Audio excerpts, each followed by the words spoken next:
everybody. This is Glenda with Fralins and Friends Crafts Plus. And I hope it would be yesterday for you. I tried to update from when God called Moses to now when we're getting ready for the plagues. So I tried to fill that span in kind of in a storytelling way. I think if you go back and watch it, if you haven't already watched it, I think it will give you some insights. You may not have the questions, but it'll give you some insights on some things that I found very interesting when I was going through this part. So now we're at the first plague, because Pharaoh has been so cruel. Even with the miracles that have been displayed before him, he turned, instead of letting them go worship in the desert, he turned on the Hebrew people. And he told the foreman to make them go get their own straw for making the bricks and still have the same quota. If you've tried to do two things at once, you know what I mean. You can't actually do two things at once, but you can be in the process of doing two things at once. So that's what's going on.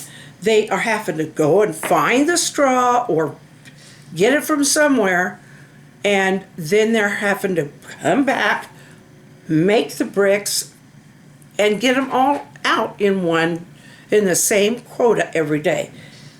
Absolutely not an attainable task. And Pharaoh knew that. He knew it would be impossible. Pharaoh goes down to the Nile, and Moses sees him there. And it says 7 days. Oh no, the first one is up here. Then the Lord said to Moses, Pharaoh's heart is unyielding. He refuses to let the people go. Go to Pharaoh in the morning as he goes out to the water. Wait on the bank of the Nile to meet him, and take in your hand the staff that has changed into a snake. Then say to him, the Lord, the God of the Hebrews, has sent me to say to you, let my people go, so that they may worship me in the desert. But until now, you have not listened. This is what the Lord says. By this you will know that I am the Lord. With the staff that is in my hand, I will strike the water of the Nile, and it will be changed into blood. The fish in the Nile will die, and the river will stink. The Egyptians will not be able to drink the water. Okay, so the Nile is like the blood of, and now it's going to be blood. It's not going to be almost blood, or it's not going to be just red water. When God said he's going to turn it to blood, he's going to turn it to blood. The Pharaoh comes down here every morning, I imagine, to refresh himself, to kind of, and to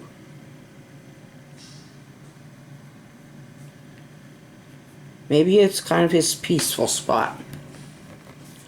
I just want to get him drawn in there. And here comes Moses.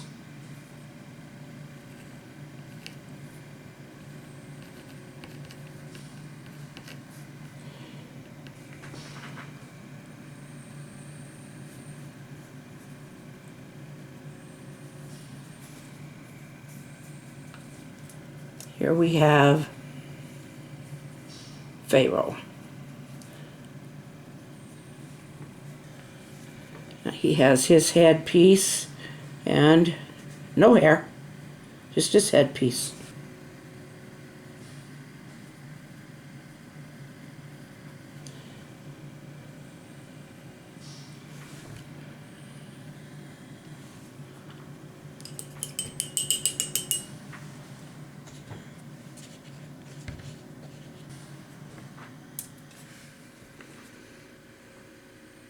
I can see that I'm going to have to do some correcting on this painting later on.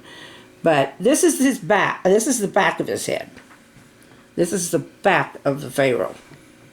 Okay, here comes Moses in his very plain colored brown. He's no longer a prince of Egypt. Hasn't been for many years.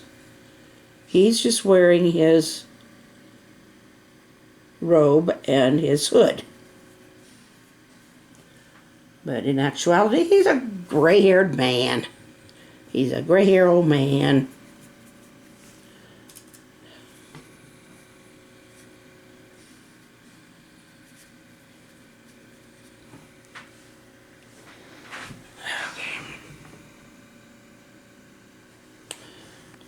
Okay, Moses has his staff.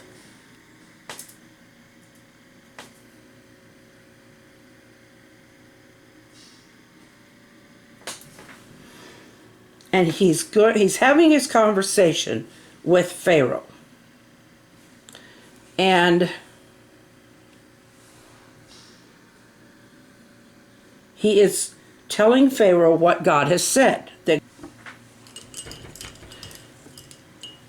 God is now ready for the first plague that he's going to place on Egypt.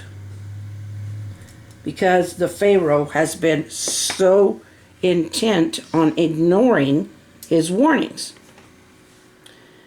And he tells, there's parts I've been not painting yet because of a reason. Okay. So God has told Moses to strike the Nile. He is not to wave his staff over the Nile or anything like that. He is to strike it. That is a form of aggression.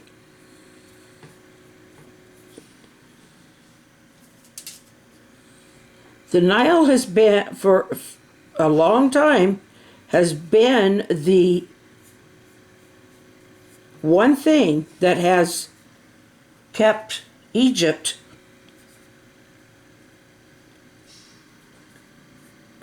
more plentiful or more. The Nile has fed the Egyptians for a long time.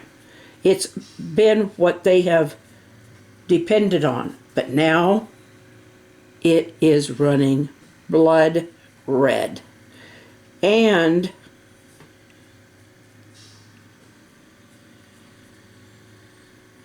I know people, they try to come up with all kinds of excuses of why this could have happened.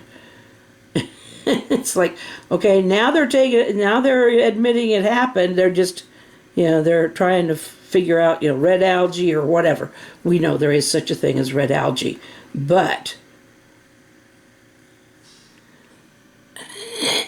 this is blood. Not only is there blood in the Nile, but every bucket of water, every trough that feeds livestock, everything that holds water is now turned to blood. And the fish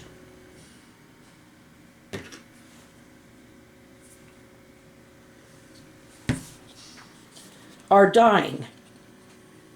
And they're washing up on the banks, or on, I'm going to put down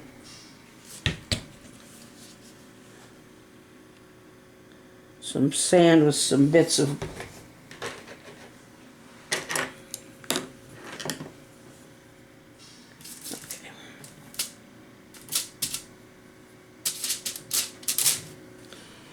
down some sand.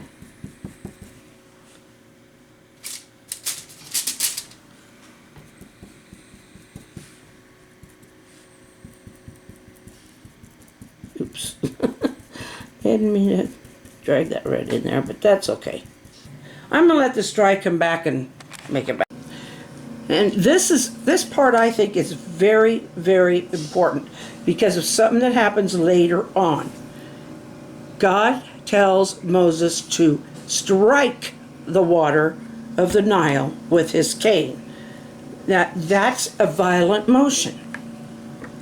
He doesn't ask him to wave his wand over it. He doesn't ask him to say some incantation. He says, strike the water of the Nile. And that is an aggressive action. And the water turns to blood. Not only that, it stinks. I'll take care of that later. It stinks. If you've never smelled old blood, you would have no idea how bad it can smell. Or decay. And the fish are dying. There's dead fish everywhere.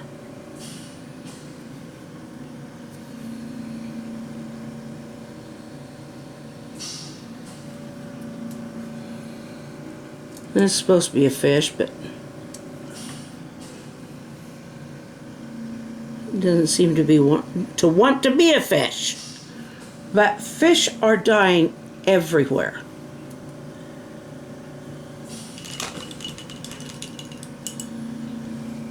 All around the Nile. And in a hot sun of that area, you can about bet they are going to start decaying and spoiling pretty fast. It's just horrid, a horrendous smell. And I can tell you from experience, old blood smells and decaying flesh smells. I grew up on a farm, I should know. But it isn't just that, I know how much death can stink, and it stinks. So, when it's not properly taken care of.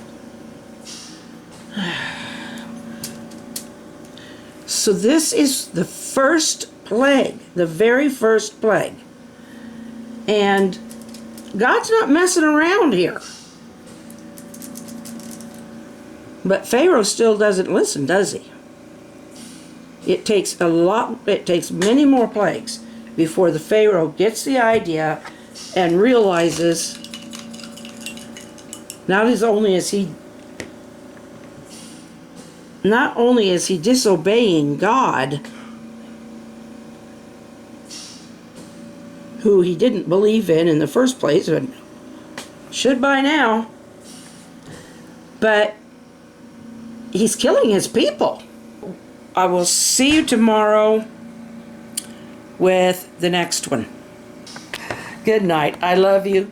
Take care of yourselves.